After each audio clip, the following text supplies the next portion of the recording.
Alors, ce qui est remarquable dans le corps humain, même par rapport au corps animal, c'est l'extraordinaire possibilité de se transformer.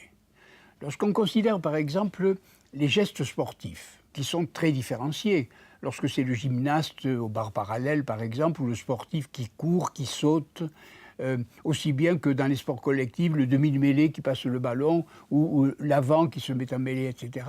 Donc il y a une métamorphose considérable du corps. Mais si on considère d'autre part les métiers, que vous soyez forgeron, que vous soyez agriculteur, que vous soyez maçon, etc., les gestes requis sont très différents.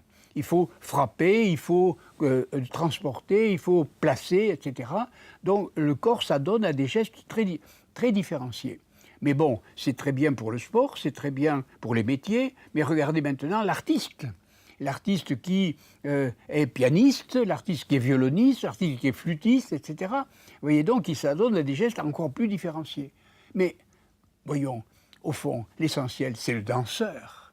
Alors le danseur, il gesticule, il prend des positions tout à fait extraordinaires, et même inattendues, vous voyez donc.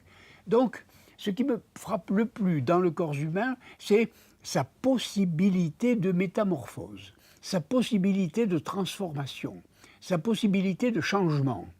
Et si on compare à l'animal, que ce soit un crabe, que ce soit une pieuvre, que ce soit un quadrupède, on n'a jamais tellement vu de vache se mettre sur deux pattes pour inviter son taureau à valser, vous voyez. Tandis que le corps humain, c'est un arlequin. Il est à 1000 couleurs, il peut...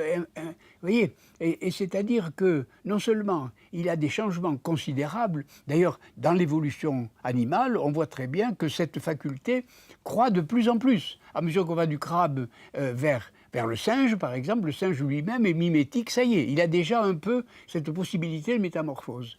Et quand on va vers l'homme, en effet, cette métamorphose est quasi indéfinie.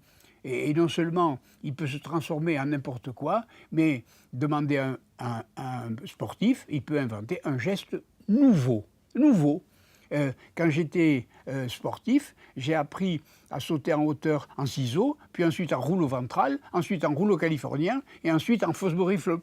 N'est-ce pas? C'est-à-dire, rien que ce sport-là avait changé 3 fois au cours de ma vie, il fallait être capable de 4 gestes différents. Vous voyez donc, non seulement sa possibilité de changement est indéfinie, mais aussi il peut inventer des gestes nouveaux, ce qu'on voit aussi dans la danse.